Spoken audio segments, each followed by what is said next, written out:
Hi, I'm Pete Jackson, singer-songwriter from South Yorkshire. I have a new record coming out in February called Light and Shade. We've just been finished recording some live stuff to help promote that. Well, it started when I was pretty young. I was about 7 years old, and I picked up a banjo because I was such a big fan of Western movies and John Wayne and all the old stuff. So I would do that, and I would, I picked that up, and I wanted to learn a lot of old country songs. So that was what it was. And they took me around the school to play to all the kids. I thought I was in trouble, but then they took me around all the different classes and played to them. And I think that was probably my first kind of taste of playing live, which is something I've never given up since. So. And are you from a musical family? Yeah, my dad was a classical guitar player. He went all around the world playing in a duo called Hill Wilczynski, and he taught me how to play pretty much everything I know. So I'm really lucky to have that. Yeah, very much. Take a look into these shattered waters. Yeah. I recently graduated from University of Westminster. Did a commercial music degree there. So that was a lot of fun. I learned a hell of a lot, and wrote a lot of songs. So I had a lot of time to write a lot of songs, and so I think that's where a lot of this material for the record comes from as well. Take me to the edge where I will find no sleep. With lockdown and COVID, I didn't write as much as I was expecting, but I just took time to reassess what I was doing and to refine what I was doing, rather than writing 10 songs a day like some of my contemporaries and friends. I decided to take the one song I'd written that week and try and make it as good as I possibly could. So that was a new approach for me, actually, rather than the ultra prolific thing. So that was a new approach, which I think was fun and was a good, different way of doing stuff.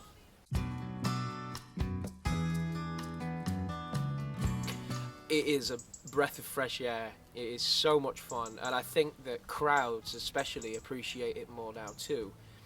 I accept I'm not the biggest guy going musically, so I go into these places and play, and you're at the mercy of an audience really, and they are so much kinder now. They're so much nicer for the most part and more appreciative of it. It's lovely. It's so much fun to be back. I love it. Favourite gigs recently, I'm doing it again in the June of 2022, but I did Stonehenge Summer Solstice Festival, which was a real sort of watershed moment for me. It was amazing. It was such a wonderful gig, so I love that. If you think I'm funny, funniest guy here in... The musical influences, a ton of different stuff. I mean, I love Tarraga for classical music, but then I love James Taylor, I love Crosby, Stills and Nash, a lot of that Laurel Canyon stuff. I think Joni Mitchell is probably the best songwriter who ever lived. But just a ton of different stuff, just everything. Life as well, books and paintings and all of that. You've got to be open to it all, I think, to get a well-rounded idea of music, So if you could form your perfect band with any members, alive or dead, okay, who would you put in it? Oh gosh, that's crazy. Well, I'd probably just take it back and be like a manager, and then just have whoever I wanted to see play live if I could do that. I don't know. I mean, Stephen Stills is one of my favourite guitarists, and Hendrix obviously, and you'd have to have Bonham on the kit, wouldn't you? I mean, you just would, and Chris Squire on bass would be a good choice. I'd like to see what they would do. Something insane, probably, but it'd just be fab. Yeah. So let your heart be wild. More of everything. More shows, more people in the audience, more of my own music to put in the set, and yeah, more excitement, more of everything. Yeah. So have you got any albums, other plans for release, or? Yeah, so the record that I released it physically in November. It's coming out digitally at the end of February. Light and Shade, that's that record. It's kind of a big sounding record. It's a bit more, there's a lot of production on it, there's a lot more instruments. I'm planning something after that will probably be way more stripped back, a bit more like Colin Hay or something like that. Way more stripped back, just me and a guitar playing a few songs. So I'm writing for that currently, and I'm developing songs for that as it goes along. So that's my next plan.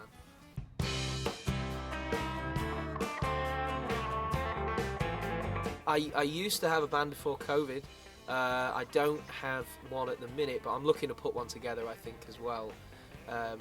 But in the meantime, you know, just do what I can, just play as much as I can. That's all I want to do. So It's in your DNA then. it's in everything. Yeah, it seems to be in everything around me too. But I just surround myself with guitar. I surround myself with any instrument, piano, bass, drums.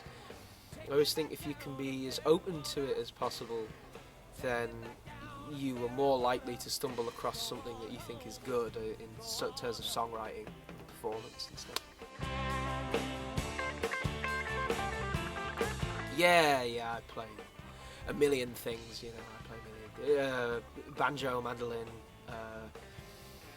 I'm not a very good pianist. I wish I was a good pianist. I'd love to be like Billy Joel or somebody, or Tom Waits. I'd love to be able to do that, but no, I'm not so good at that. But then drums and bass and guitar. I mean, I played a lot of stuff that's on the record just because it was done over COVID, and I couldn't get as many musicians as I wanted. I got a lot of really great people to play on it, though. But yeah, I was lucky to be able to do a lot of it myself as well. I love Mystery Lover. That was the first single. I think it's catchy and I like to play it. I really like a song called Soul. I think lyrically that's really where I want to go. Carry On as well. The harmonies on that I really dig. It was written for a 3-part harmony, that song. That was the last song on the record, and that was written for a 3-part harmony. And I like Singing for a Stranger because it's weird. And that's a bit of a standout one because it just sounds weird. It's more my kind of prog rock influence. So that's a lot of fun. That's not often you get a prog rock influence on a song these days. No, and maybe for good reason, you know. I don't know, but I spent such a long period of my life listening to that music. It's always a bit in there. I always go, well, I'm playing a G chord, but could I be playing something else? I love Steely Dan and I love Yes, and so whilst I'm not writing 20-minute songs, they're still kind of like, you know, intrinsically there.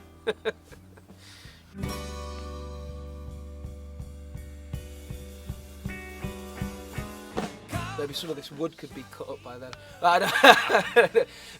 In 12 months' time, I'd love to have put out some more records and gained more people to listen to the music and what I might have to say and put across, and just be happy and just be able to play the things that I want to play. You know, I'm really lucky that now I can play what I want to play, but you know, to take that further, have a band with me and push all of that stuff to a new level. You know, I'm interested in pushing music and trying to take it somewhere new, so that'd be a lot of fun. And so for anybody who wants to hear more of Pete Jackson's music, how do they find it? You can find me on Facebook, Instagram. You can find me on Spotify and any kind of streaming service, and YouTube. I'm all over the internet and that, so you can find me anywhere. So I'll repeat